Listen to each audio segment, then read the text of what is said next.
Hey everyone, welcome back to the Forging Futures YouTube channel. I'm your host Stanton Jones, and I'm so glad you could join me today because today's project is another knife. That's right, after doing a lot of continuing education, working on things like blacksmithing and hammer techniques and reading books, I'm ready to put the knowledge that I've gained into practical use and make another knife. And I'm so excited to get into this project. So, part of being a maker is continuing to learn, watch videos, read books, talk to experts, and all that stuff is great to continue to improve your knowledge base. But at some point, you've got to put that knowledge into practice. Because if you don't get in there and actually get your hands dirty, you're not actually increasing your skill. So that's exactly what I'm going to do today. I'm going to put all the stuff that I've hopefully learned into practice and make a really cool knife. And let me show you the design that I've got planned for today. So here is the pattern that I want to try to make today. This is kind of a Kukri style knife with a bit of a recurve blade, and that is about a 6-inch handle, 6-inch blade with roughly 4-inch handle. So I'm going to take and cut this out, cut this paper out with the X-Acto knife, and then I'm going to transfer this to a board or, let me see, I think I've got a piece of thin plywood that I can use for a template. And that's what I want to do. I'm going to transfer this to a board, create a template.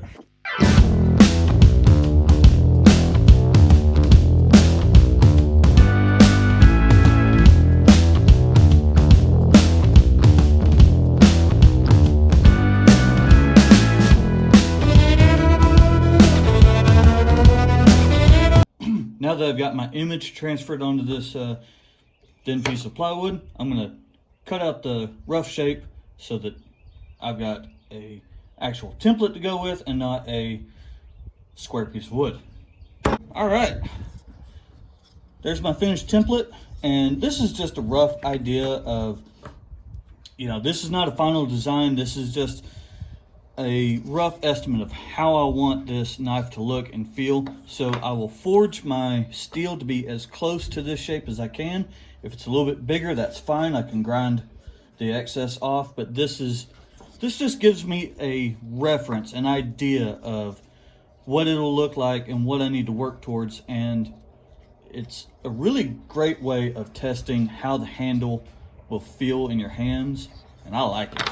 So good to go to the next stage. Now that I've got my template made, I'm ready to move on to the next stage, which is heating up some steel. And for this project, I'm going to use this, let's see, this is a 3/16 thick by 1.5 inch wide piece of ADC RV2. I'm really excited about working with this metal because this is the first time I'm working with something that I actually know for 100% what it is. Previously, I've worked with leaf springs and with bearings, which I can only make an educated guess as to what they actually are.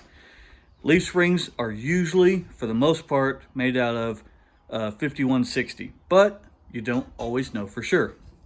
So that is fine for a beginner when you're just trying to learn the techniques and everything, and you don't want to waste material.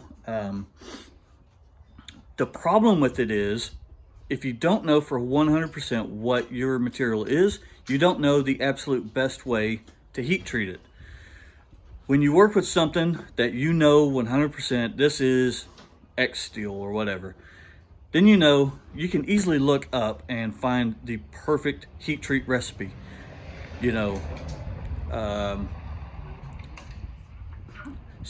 Thermal cycle it at this temperature, this many times, quench it at this heat in this oil, and as long as you're hitting those temperatures accurately, you're getting the best quality steel that you can get. So for the first time, I'm actually working with steel that I know what it is, and I'm really excited about it. So the first thing I've got to do is forge in the point, which has always been, historically has been my hardest part. The first thing I've got to do is forge in the point, which historically has been the hardest part for me. So we're gonna try it again, and we're gonna do it until we get it right.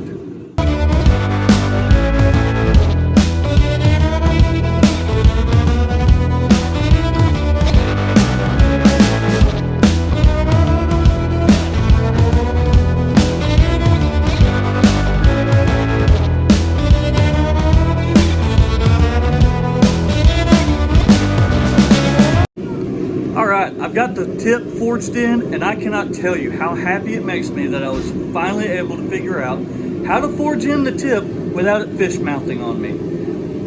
I truly feel accomplished right now. Next, I've got to start working on what they call the preform. Where'd my template go? Here.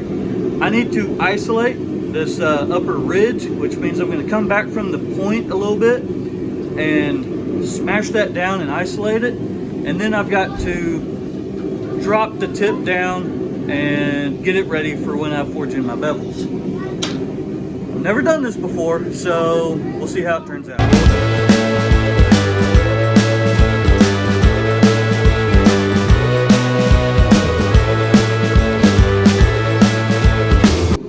I've got the preform done, and I'm ready to move on to forging into bevels.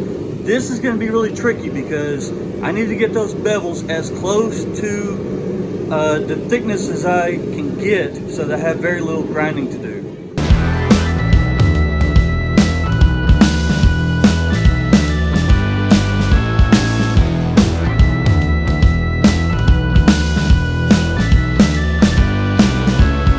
Okay, so I've got the preform of this knife really close to where I want it to be.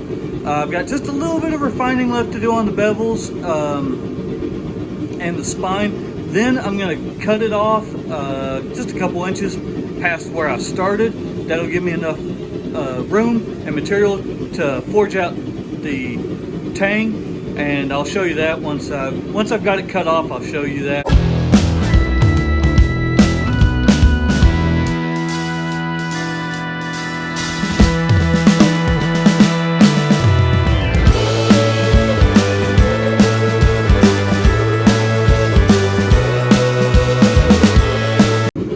Okay, I've got my knife pretty well shaped out. Look at that beauty. Man, that thing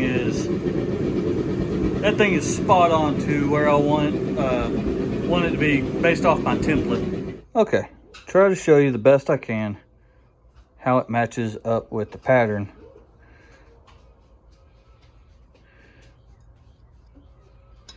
Is it perfect? No, but I've got enough material that I can easily work with. I'll probably end up taking out some material right there and some material here. But actually, even though it's bigger than the pattern, I think I'm going to leave that because it actually makes for a pretty comfortable handle. I'll have to trim off a little bit right there to get that nice raised edge on that clip. But the belly of the blade is almost spot on. So, now it's time to grind. I've got a few reference points, some marks. I'm ready to go.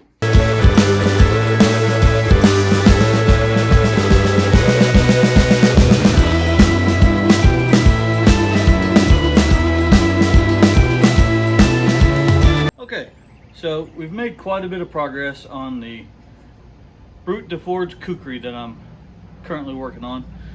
Pretty happy with it overall. The profile looks pretty good. I like the raised edge on the spine. The grip looks and feels great, and I really dig the texture on the blade. I've still got a lot to learn as far as hammering in the bevels. I don't know how well you can see right there. This bevel isn't very deep, and that one is actually almost a little bit too deep. The tang is really the only part that worries me. It's not anything that I can't fix. It's just a little thick and I need to straighten it. The knife is it's pretty straight overall, but there's a few little tweaks I need to do. The edge, while you probably can't tell in the video, but it's really close, but there's part of it right here that's not quite in the center. So I've still got quite a bit of work to do on the sanding and the profile and file work. But overall, pretty happy with it. I'm really happy with the progress, and you know, hammering a knife all the way to finish, or as close to finish as you can get, it's really tough. It takes a lot of practice, and this is only my third knife. Well, fourth if you count the broken buoy at the very first one. So I've come a long ways in my hammering and my forging technique, and obviously I've still got a long ways to go, but a lot of that is just going to come with practice. I've got to put in the time to develop those skills. I think that's going to do it for today. I've got a lot accomplished, but I've still obviously got a long ways to go. I'll get back to the file work and the sanding, and well, there really won't be much sanding on this. I'll get back to the grinding and the filing on this tomorrow, and then this thing will pretty much be ready for heat treat, which is normalizing, hardening, and then tempering. And hopefully, as soon as we're done with that, we can get this thing knocked out. I've got a plethora of handle material, and I've got a really cool finish planned for this. So I look forward to doing that, and I look forward to seeing you in the next video. Thank you guys for watching. Remember, forge your own future and make stuff.